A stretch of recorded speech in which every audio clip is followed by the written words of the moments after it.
Students ने मुझसे ये सवाल पूछा कि मैम सिलेबस तो चेंज हो गया है लेकिन पीसीआई ने ऐसा क्यों किया। आज मैं आपको बताऊंगी कि पीसीआई ने ऐसा इसलिए किया क्योंकि जी इंडस्ट्री इतना आगे भाग रही है, सारी इंडस्ट्रीज आगे निकल रही है और फार्मेसी इंडस्ट्री जो है वो कहीं पीक पे थी और वो धड़ाम से नीचे आई है क्योंकि अब उसकी उतनी वैल्यू नहीं बची है। तो पीसीआई ने सोचा कि अगर अब एक्शन नहीं लिया तो उसके बाद सारे फील्ड मिलके उसको दबा देंगे और उसका कोई मोटिव, कोई उसका इनोवेशन या फिर कोई उसका मतलब बचेगा ही नहीं। इसीलिए पीसीआई ने ये इंस्टेंट फैसला लिया कि अब आपका सिलेबस चेंज होना चाहिए। आज हम उसी के बारे में बात करेंगे कि क्या क्या देखकर, क्या क्या चीजें सोचकर और इंडस्ट्री आज के टाइम पे कहाँ जा रही है, वो सारी चीजें एनालाइज कर कर ये डिसीजन लिया गया। आज के इस वीडियो में इसी के बारे में बात करेंगे।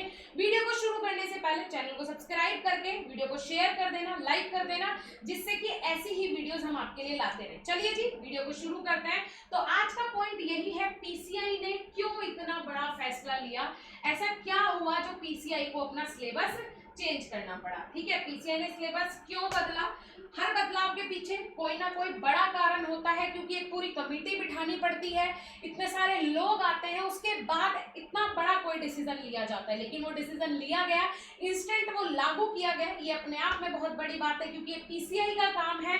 अब से 4 साल पहले, 3 साल पहले हम सुन रहे थे कि एग्जिट एग्जाम होगा जो कि अब तक पीसीआई कंडक्ट नहीं करवा पाया, लेकिन सिलेबस का हमने 2 महीने पहले सुना और तीसरे महीने में इन्होंने लागू कर दिया। इसका मतलब है कि बड़ा झटका कोई लगा है और उस झटके को आज हम जानेंगे कि ऐसा क्यों हुआ है और पीसीआई का ये डिसीजन क्यों आया। चलिए जी, तो सबसे पहले इंडस्ट्री बहुत आगे निकल गई। देखो 2014 वाला सिलेबस क्यों पुराना पड़ गया, क्योंकि इंडस्ट्री जो है वो बहुत आगे निकल गई। पहली बात, 10 साल पहले की बी फार्मा इंडस्ट्री और आज की इंडस्ट्री में जमीन आसमान का फर्क है क्योंकि सबसे ज्यादा हिला दिया है एआई ने, सबसे ज्यादा हिला दिया है लोगों को कोडिंग ने, सबसे ज्यादा हिला दिया है लोगों को साइकोलॉजी ने, ऐसी ऐसी चीजें आ गई हैं, सबसे ज्यादा लोगों को हिला दिया है एंटरप्रेन्योरशिप ने। तो आज हम वही जानेंगे कि ऐसा क्या हुआ जिससे सिलेबस चेंज हुआ। पहला पॉइंट कि इंडस्ट्री इतनी आगे निकल रही थी और पीसीआई पीछे रह रहा था फार्मेसी के सिलेबस को लेके, दैट्स व्हाई उसको चेंज करना पड़ा। सिर्फ थ्योरी, प्रैक्टिकल एक्सपोजर बिल्कुल भी नहीं, इंटर्नशिप बिल्कुल नहीं, फिर उसके बाद बच्चे को 4 साल पढ़ने के बाद ये समझ नहीं आता है मुझे इंडस्ट्री में जाना है या फिर मुझे हॉस्पिटल में जाना है, मुझे हॉस्पिटल फार्मेसी की तरफ जाना है, इंडस्ट्रियल फार्मेसी की तरफ जाना है, वो समझ नहीं आता था। तो वो लाना बहुत जरूरी था, है ना। डिजिटल और एआई स्किल्स मिसिंग थी, कोई मतलब ही नहीं था। और अगर पुरानी चीजें फॉलो करते जा रहे थे तो इसका मतलब हम ट्रेंड से पीछे होते जा रहे थे। Data analytics, data health, regulatory tech, उसके बाद इनका कोई जिक्र ही नहीं था पुराने सिलेबस में। दैट्स व्हाई नया सिलेबस लाना पड़ा और दैट्स व्हाई नए सिलेबस के अकॉर्डिंग अब हम पढ़ाई कर रहे हैं। ठीक है जी, चलिए उसके बाद नेशनल एजुकेशन पॉलिसी का बहुत असर पड़ा, है ना। कॉम्पिटेंसी बेस्ड एजुकेशन जरूरी थी, मार्क्स नहीं, रियल स्किल्स पर फोकस करना है, यही एनईपी 2020 का कोर आइडिया था। नेशनल एजुकेशन पॉलिसी क्या बोल रही है कि जैसे हम पहले के जमाने में और अभी भी यही मेंटालिटी है कि जी अगर कोई बी फार्मा कर रहा है ना, बी फार्मा कर रहा है या कोई 12th का ही बच्चा है, अगर उसके 60% नहीं आए तो इसका मतलब है उसको कुछ नहीं आता है। तो लेकिन अब नेशनल एजुकेशन पॉलिसी जो 2020 में बनी उसमें ये कहा गया कि बच्चे को फोकस ही मत करवाओ उसके परसेंटेज पे, उसके मार्क्स पे, फोकस करवाओ उसकी स्किल्स पे।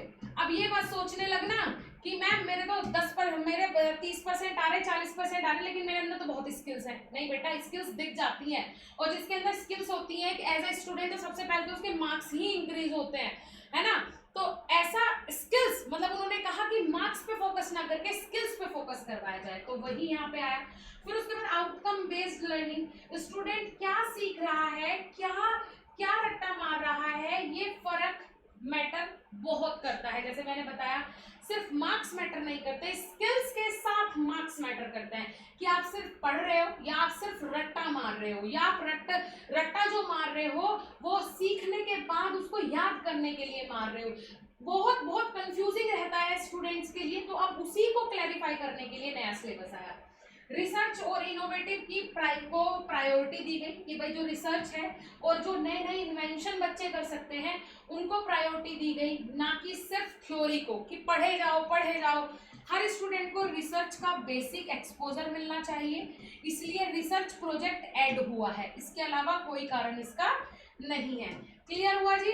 चलिए जी, अब देखो यहाँ पे ग्लोबल हब, इंडिया को 2025 से 2030 तक ग्लोबल फार्मेसी हब बनाना है और बनना है, इसीलिए ऊपर से नेशनल एजुकेशन का जो प्रेशर आया पीसीआई के ऊपर, वो भी इसीलिए आया कि भैया ग्लोबल हब बनाना है, वो ऐसे नहीं बनेगा, इस सिलेबस के साथ नहीं बनेगा। दूसरा आया इंडस्ट्री, देखो इंडस्ट्री रेडी, हर एक सेकंड, क्या हो क्या रहा है ये, एक सेकंड रुकिए बेटा। हाँ, इंडस्ट्री रेडी, हर ग्रेजुएट जॉब मार्केट के लिए पहले दिन से तैयार हो, मतलब जो भी ग्रेजुएशन करके जा रहा है वो पहले दिन से जॉब के लिए तैयार हो, मतलब उसे सर्च ना करना पड़े, ढूंढना ना पड़े, उसको 4 साल में सिखा दे कि आपको 4 साल बाद करना क्या है। 4 साल बाद अब बच्चे सोचते हैं कि हमें क्या करना है, लेकिन इस नए सिलेबस में हम आपको 4 साल में सिखा देंगे कि आपको क्या करना है। गैप बिल्कुल खत्म हो गया, एकेडमिक और इंडस्ट्री के बीच का जो फासला था वो बिल्कुल मिट गया है। अब एकेडमिक और इंडस्ट्री दोनों जो है, मतलब एकेडमिक में ही आपको इंडस्ट्री का एक्सपोजर मिल जाएगा, तभी 2 इंटर्नशिप आपकी कंपलसरी कर दी है। ठीक है जी। इसके अलावा पीसीआई क्या चाहता है, मेन बात ये है एक्चुअली में पीसीआई क्या चाहता है, सिर्फ डिग्री नहीं, रियल स्किल्स सबसे इंपॉर्टेंट। और सिर्फ पीसीआई ही नहीं, कोई भी बच्चा हो, किसी भी फील्ड का हो, आपको रटना नहीं है, आपको सिर्फ पढ़ना नहीं है, स्किल्स सीखनी है। जिसके अंदर स्किल है, अगर कोई 12वीं पास भी है, वो एक पीएचडी वाले को मात दे देगा अगर उसके पास स्किल्स है। स्किल्स बहुत महत्वपूर्ण है। World class pharmacy education, India की फार्मेसी एजुकेशन जो है वो ग्लोबल स्टैंडर्ड के बराबर आनी चाहिए, इसलिए पीसीआई ने ये डिसीजन लिया। फ्यूचर प्रूफ करियर, एआई और टेक्नोलॉजी का बहुत ज्यादा असर है अभी वर्ल्ड पे, मतलब आने वाला समय इन्हीं का है। तो पीसीआई ने इंस्टेंट फैसला इसलिए लिया कि जो एआई का पूरा ओरा बन गया है ना, वो फार्मेसी के बच्चों को हार्म ना करे और वो सीख जाए सब कुछ 4 साल के अंदर ही है। स्टूडेंट्स को उसी के लिए तैयार करना है और उसी के लिए पीसीआई तैयार कर रहा है। पीसीआई चाहता है कि हर बी फार्मा ग्रेजुएट सिर्फ सर्टिफिकेट ना ले बल्कि रियल दुनिया के लिए तैयार बने, और इसीलिए बीएसपी फार्मेसी लगातार लगा हुआ है नए सिलेबस के साथ, डेली बेसिस पे लाइव क्लासेस हो रही है। और आपके लिए बहुत बड़ी खुशखबरी है कि विद इन 5 डेज आप लोगों के जो नोट्स हैं बी फार्मा फर्स्ट सेमेस्टर के, वो डिस्पैच हो जाएंगे। नए सिलेबस के साथ बीएसपी फार्मेसी ने नोट्स बना दिए हैं, तैयार कर दिए हैं, जबरदस्त notes, fabulous notes, handwritten notes, जो कि टीचर्स ने खुद अपने हाथों से बनाए हैं, खुद टीचर्स ने पढ़ा है और उसको आपके लिए बनाया है बेस्ट तरीके से, सिंपल लैंग्वेज में। तो आज ही प्ले स्टोर से बीएसपी फार्मेसी का ऐप डाउनलोड करो, डेली बेसिस पे live classes, pre recorded lectures, इसके अलावा होम डिलीवरी नोट्स, वो भी हम आपको एक गिफ्ट भी भेजते हैं, वो भी इतने सस्ते में। तो आज ही जाइए प्ले स्टोर से ऐप डाउनलोड करिए और अपनी पढ़ाई को शुरू कीजिए। Thank you so much.